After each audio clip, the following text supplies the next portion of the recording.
النهاردة هنعمل ميني كنافة بحشوات مختلفة طعمها خطير، أو زي ما بتقولوا عليها كنافة الفنجان.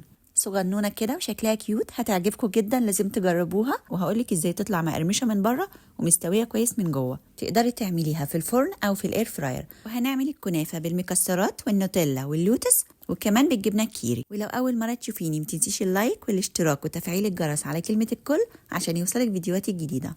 اول حاجه انا معايا ربع كيلو كنافه، دخلتها الفريزر عشان تتجمد وتبقى سهله معايا في التقطيع. تقدري تفركيها بايدك او تقطعيها بالسكينه او حتى تحطيها في الكبه، لكن وهي مجمده بتبقى سهله جدا. لو فركتيها بايدك هتتفرم خالص وتبقى ناعمه بالشكل ده. وملحوظه لو لقيتي اي كنافه كده معضمه هتلاقي حتت كده صغيره ملزقه في بعض بالشكل ده، حاولي تشيليها لانها بتتحمر اسرع وبتبقى ناشفه كده في الكنافه، شكلها مش حلو. الربع كيلو كنافة بحط عليه معلقة كبيرة من سكر البودرة. السكر البودرة هنا عشان تخلي الكنافة لونها حلو بعد التسوية وتكون لونها موحد، وكمان تكون متماسكة شوية وتعرفي تشكليها بسهولة. بس ما تزوديش برضو السكر البودرة عشان ما تنشفش منك وتحجر. معلقة واحدة كبيرة سكر بودرة على ربع كيلو كافية قوي. وربع كوبايه من السمنه البلدي. انا بحط سمنه جاموسي على سمنه بقري.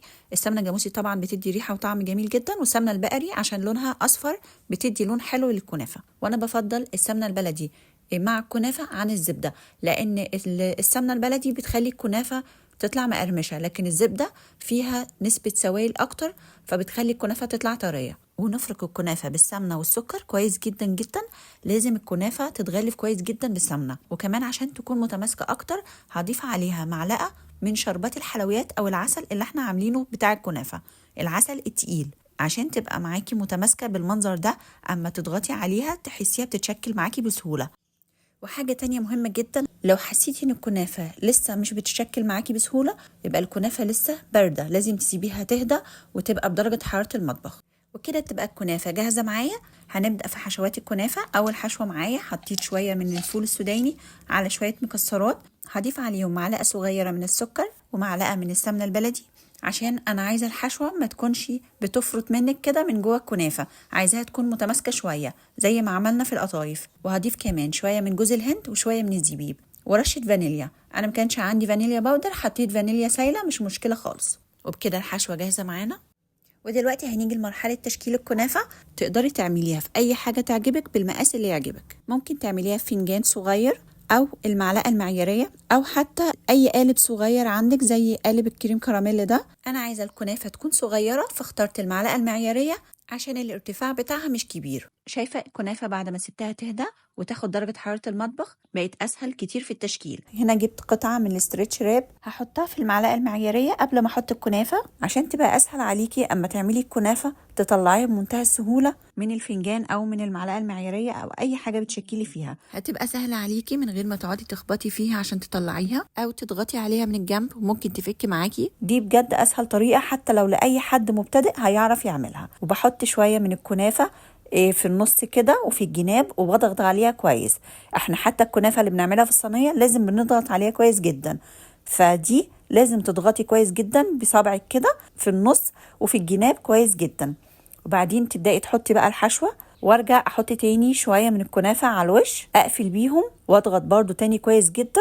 لو هتحطي حشوه تانية غير المكسرات، يعني لو هتحطي قشطه مثلا، اضغطي عليها من الجناب الاول، قفليها من الجناب وبعدين اضغطي من النص، عشان ما تضغطيش من النص تقوم القشطه تطلع من الجناب. لا، اضغطي عليها وقفلي عليها كويس من الجناب وبعدين اضغطي عليها من النص. سريع انا هعمل معاكم واحده تانية عشان تشوفوا بالتفصيل بتتعمل ازاي. هي سهله جدا، هي اول مره بس وهتلاقي ايدك اخدت عليها على طول، بتعمليها على طول وهتطلع معاكي بيرفكت ومتساويه جدا. عشان تطلعيها تشدي الاسترتش راب من الجنب كده شده صغيره هتلاقيها طلعت معاكي. وهعمل كمان كنافه محشيه بالنوتيلا. انا كان عندي نوتيلا من قبل المقاطعه وجبت بديل للنوتيلا. في انواع كتير بديله للنوتيلا، انا لسه بجرب عشان اشوف ايه احلى حاجه قريبه ليها. لو تعرفوا نوع حلو جربتوه قولولي عليه في التعليقات. وكمان هعمل زبده اللوتس وفي بديل ليها اسمه روتس. وكده الكنافه جاهزه معانا، تقدري تحطيها في صينيه وتدخليها الفرن. احنا دلوقتي هنجرب نعملها في الاير فراير وهنشوف هنظبط درجه الحراره ازاي والوقت قد ايه. كلنا عارفين ان افضل حاجه تعملي فيها الكنافه في الفرن هي صواني الالومنيوم، فانا حبيت افرش الاير فراير بورق الالومنيوم. حسيته برضو هيبقى افضل كتير من ورق الزبده. ورق الزبده احنا بنحطه عشان يمتص الزيت لكن هنا انا هحط سمنه بلدي. عايزه الكنافه هي اللي تشرب السمنه البلدي مش ورق الزبده. ولو عندك صينيه على قد الاير فراير تقدري برضو تحطيها وتدهنيها بالسمنه البلدي وتعملي فيها الكنافه عادي زي ما هتشوفي برضو في الفيديو ده. انا فرشت ورق الالومنيوم زي ما انتي شايفه كده، وخلي بالك من الزوايا دي ما تكونش عاليه، ما تعديش علامه الماكس عشان ما توصلش للسخان، لا اما بقطع الزاويه كده لا اما بتنيها لجوه. اهم حاجه ما تعديش علامه الماكس.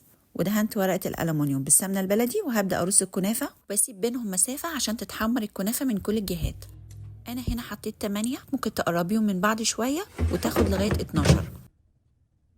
وهظبط درجة الحرارة 15 دقيقة على درجة حرارة 160، ما تزوديش عن 160 عشان الكنافة بتتحمر بسرعة، ما تتحمرش من بره وتبقى من جوه طرية لسه مش مستوية. ودي شكلها بعد 15 دقيقة بدأت تتحمر من بره، لكن من تحت لسه ما خدتش لون. هشغل عليها كمان 5 دقايق على درجة حرارة 160. وعلى ما الكنافة تخلص اللي في الاير فراير هنعمل كنافة بالجبنة الكيري. انا اخترت قالب الكريم كراميل ده عشان اكبر شوية، هحط جواه قطعة من الجبنة الكيري بنفس الطريقة، وهنحط برضو الكنافة ونضغط عليها كويس جدا. بس المرة دي هنجرب نعملهم في صينية في الاير فراير. وتقدري تعملي اي حشوة بتحبيها، انا جربتها قبل كده بالقشطة الكدابة كانت طعمها خطير. وممكن تعملي كمية كبيرة وتعمليها في الفرن عادي. انا عارفة ان في ناس هتقولي هو الفرن اثر معاكي، انا بجرب معاكي للي حابين يعملوا الحاجة دي في الاير فراير. في ناس عددهم قليل فبيستسهلوا يعملوا الحاجة في الاير فراير، وفي ناس عندها الفرن مش مظبوط، فانا بعرفك ازاي تستخدمي الاير فراير صح ويطلع لك الحاجه مظبوطه زي ما بتعمليها في الفرن او على البوتاجاز. ودي شكل الكنافه بعد 20 دقيقه بالظبط على درجه حراره 160. هقلبها على الناحيه التانية عشان برضو من تحت ما اخدتش لون كويس. طبعا ده عشان انا عندي الاير فراير سخان واحد بس من فوق. لو الاير فراير بتاعتك ليها سخانين زي دي لونجي مثلا، سخان من تحت ومن فوق، مش هتحتاجي تقلبيها. هي الكنافه مستويه كويس جدا، كل اللي انا عايزاه انها تاخد لون، فهشغل دقيقتين على درجه حراره 200 عشان تاخد لون بس. وطلعت الكنافه بالشكل القمر ده. اجمالي الوقت اخدت 20 دقيقه على درجه حراره 160 ودقيقتين في الاخر على درجه حراره 200 عشان تاخد لون. شايفه الجمال؟ اخده لون حلو جدا من بره ومقرمشه مش طريه. وعلى فكره انت لو حابه تعملي صينيه كنافه صغيره في الاير فراير هتاخد نفس الوقت ونفس درجه الحراره، وبرده في الاخر لازم تقلبيها، تطلعي الصينيه وتقلبيها على طبق وترجعي تدخليها تاني عشان تاخد لون من الناحيه التانيه. ودي الكنافه بالجبنه الكيري، حطيتهم على صينيه صغيره وهدخلهم نفس الوقت ودرجه الحراره. حطيت الشربات في حاجه اعرف اوزع بيها. الشربات طبعا بتاع الكنافه تقيل وبارد عشان تطلع مقرمشه، لو عايزه الكنافه طريه هتدفي الشربات شويه. ودلوقتي هشوف الكنافه اللي بالجبنه الكيري اللي في الاير فراير. اخدت برضو نفس الوقت 20 دقيقه على درجه حراره 160، وبعدين قلبتها وشغلتها دقيقتين على درجه حراره 200. هحط عليها برضو الشربات تقيل وبارد. تقدري تستخدمي اي صينيه على مقاس الاير فراير بتاعتك. مقاس الصينيه دي 20 سم، استهالك بالمسطره دي على قد مساحه الشبكه في فيليبس اكس لارج. وزي ما بقول لكم دايما لو هتحطي صينيه او طاجن فخار او بايركس في الاير فراير لازم تحطي تحتيه حاجه عشان ما تجرحيش الشبكه. انا جبت المفرش السيليكون المخرم بحطه تحت اي حاجه قبل ما ادخلها الاير فراير. وهنا بوريكي الكنافه، شايفه تحفه ازاي ولونها جميل.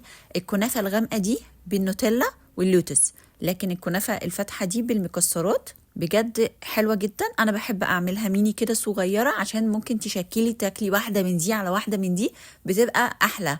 واحده نوتيلا، واحده لوتس، واحده مكسرات، واحده جبنه، واحده بالقشطه، فيعني بتبقى حلوه، بتنوعي وانتي بتاكلي. جربوها هتعجبكم جدا وبألف هنا على قلوبكم. وحابة أشكركم جدا على كل كلمة حلوة بتكتبوها لي وكل دعوة حلوة، بجد كلامكم بيسعدني جدا، ويا رب أكون دايما عند حسن ظنكم. وكفاية عليا جدا دعوة حلوة من قلوبكم في الأيام الفضيلة دي، ورمضان كريم عليكم وعلى كل حبايبكم. وأشوفكم على خير في فيديو جديد بإذن الله.